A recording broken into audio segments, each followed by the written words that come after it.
ఇంకా దీనికి ఏమి అంటే మనలాంటి వాళ్ళు ఇంకా నిద్రలే పడితే కూడా ఈ విషయాలు ఇవే మాట్లాడతారని చెప్పే పరిస్థితి. ఒకటైతే నిజం, చంద్రబాబుకి బిల్డప్ ఎక్కువగానే ఉంటుంది. దావోస్ బయలుదేరక ముందు నుంచి ఇది జరుగుతూనే ఉంది. నిర్దిష్టంగా దావోస్లో ఫలానవి జరిగాయి, కుదిరాయి అని ఏమొచ్చాయన్నది ఇంకా ఒక పూర్తి స్థాయిలో శ్వేతపత్రం ఏదైనా ఇస్తారేమో తెలీదు. తెలంగాణ వాళ్ళు మటుకు 1,30,000 కోట్లు ఏవో వచ్చాయి. అది కూడా ఎంఓయూలు వచ్చిన తర్వాత వాళ్ళు పెట్టకపోవడం. మొదటిది, దావోస్ అనేది బేసిక్గా పెట్టుబడులు పెట్టే విషయం కాదు, ఈవెంట్. అవును, ఇట్ ఈస్ నాట్ ఏ ఇంటర్నేషనల్గా ఏదో ఐక్యరాజ్య సమితి, ప్రపంచ బ్యాంకు స్థాయిలో కూడా కాదు అది. అందుకని మొదటిది అయితే దావోస్కు చంద్రబాబు నాయుడు ఇచ్చినంత ప్రాధాన్యత లేదు నిజం చెప్పాలంటే, ఉన్నమాట చెప్పాలి. గ్లోబల్గా చాలా దేశాలు వెళ్ళటం కూడా నెమ్మదిగా ఇప్పుడు తగ్గించే. ఉదాహరణ కేరళ మనకు అక్కడేం కనపడదు. ఇంకా చాలా రాష్ట్రాలు అక్కడ ముఖ్య 5-6 రాష్ట్రాలే కదా ఉన్నాయి. కాబట్టి వెళ్ళొచ్చు. కానీ జగన్ కూడా వెళ్ళాడు. జగన్ వెళ్ళినప్పుడు కూడా చాలా ఒప్పందాలు ఉన్నారు. తమాషా ఏమంటే నేను నిన్న కూడా మీతో అన్నా, మేఘా ఇంజనీరింగ్ కంపెనీతో ఒప్పందం రేవంత్ రెడ్డి గారు దావోస్లో కుదుర్చుకోవాల్సిన అవసరం ఏముందంటే హైదరాబాద్లో కుదుర్చుకోవచ్చు కదా, ఎక్కడన్నా కూర్చోవచ్చు. అదే వెళ్ళగానే అదానిని కలుసుకున్నారు, లేకపోతే అంబానీ వాళ్ళు వచ్చారు. ఇదంతా అంటే ప్రపంచం మెల్లమెల్లగా వర్మ దీన్ని ప్లూటోక్రసీ అంటారు, మహాకుబేరుల చేతుల్లోకి పోతూ ఉంది. అది దావోస్లో జరుగుతుంది. దావోస్ దానికి వేదిక. నేను మీకు ఒక ఉదాహరణ చెప్తాను.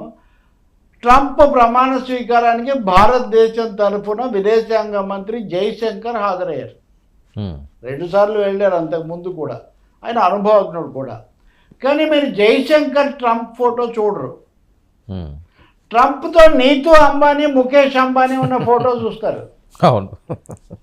సో ఇప్పుడు ట్రంప్ ప్రమాణ స్వీకారంలో ఎలాన్ మస్క్ దగ్గర నుంచి ఒక 5 కుబేరులు మొత్తం వాళ్ళే, ఇంకా అమెరికన్ అడ్మినిస్ట్రేషన్ లేదు. సో దావోస్ కూడా అంతకంటే పెద్ద భిన్నమైనటువంటి వ్యవహారం ఏం కాదు. అయితే వైసీపీ వాళ్ళు విమర్శ చేస్తే మీరేమన్నారు, ఇప్పుడు వాళ్ళు ఏమేస్తున్నారు, అప్పుడు జగన్ వెళ్తే పవన్ కళ్యాణ్ విమర్శించిందని వాళ్ళ మీడియాలో వాళ్ళు వేసుకొని సంతోషిస్తున్నారు. ఇప్పుడు వెళ్ళిన దాన్ని వీళ్ళు విమర్శిస్తున్నారు. వీటన్నిటికంటే వాస్తవికంగా ఏం జరిగింది అన్నది ప్రభుత్వం చెప్పాల్సి ఉంటుంది. రెండవది, అదే పనిగా వాళ్ళతోనే మళ్ళీ కూర్చొని వాళ్ళతోనే మళ్ళీ పవర్ పాయింట్ ప్రజెంటేషన్ చేసి ఒరిగేదేం లేదు. ఇట్స్ ఆల్ వర్చువల్ ఈవెంట్, అంతే. వర్చువల్ ఈవెంట్ కింద తీసుకోవాలి.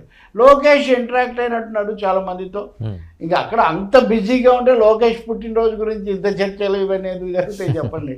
సో ఇట్స్ ఏ కొత్త ప్రభుత్వం 5 ఏళ్ల బ్రేక్ తర్వాత చంద్రబాబు మళ్ళీ దావోస్కి వెళ్ళాడు, కొంత ఇంటరాక్ట్ అయ్యాడు. తన ఆప్త మిత్రుడు 95 నుంచి కొనసాగుతున్న బిల్ గేట్స్తో సమావేశమయ్యారు.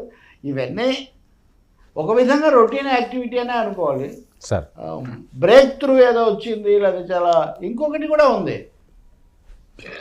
చాలామంది సిద్ధపడడం లేదు. ఎందుకంటే పెట్టుబడులు పెట్టడానికి తర్వాత వాళ్ళు ఎవరు వస్తారో తెలియదు, మీరైతే పర్వాలేదు, తర్వాత ఎవరు వస్తారో తెలియదు అని ఒక సందేహం ఏర్పడిందని కూడా వీళ్ళే చెప్తున్నారు. ఎవరైనా ఎలా చెప్తారండి డెమోక్రసీలో? తర్వాత మేమే ఉంటామని వీళ్ళు చెప్పినా తర్వాత వీళ్ళే వస్తారని వాళ్ళు నమ్మినా అది ఎలా సాధ్యం అసలు? చంద్రబాబు నాయుడు అది కూడా చెప్పారు. గుజరాత్లో వరుసగా 5 సార్లు బీజేపీ ప్రభుత్వమే కొనసాగుతుంది కాబట్టి వాళ్ళకి అడ్వాంటేజ్ ఉంది.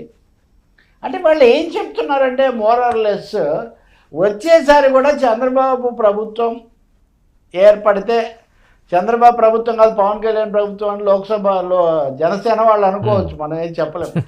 కాబట్టి ఇక్కడ నిజంగా ఇది రాజకీయ విమర్శలు, రాజకీయ వివాదాలు తప్ప ఇంకోటి కాదు. ఏదైనా అమర్నాథ్ లాంటి వాళ్ళు ఈ డైపర్ల ముచ్చట పక్కన పెట్టడం చాలా మంచిది. There are bigger things than diapers. So అది అనవసరంగా రాష్ట్రం యొక్క స్థాయిని, రాష్ట్రం యొక్క రాజకీయ చర్చను తగ్గించడం కూడా ఎంత మాత్రం మంచిది కాదు. రెండోది, తెలుగుదేశం వాళ్ళు బిల్డప్ తగ్గించాలి, వైసీపీ వాళ్ళు ఈ డైపర్లు తగ్గించాలి. అది నేను చెప్పేది. సార్, అక్కడి నుంచి దావోస్ అయిపోగానే వెంటనే ఢిల్లీలో కేంద్ర మంత్రి నిర్మలా సీతారామన్తో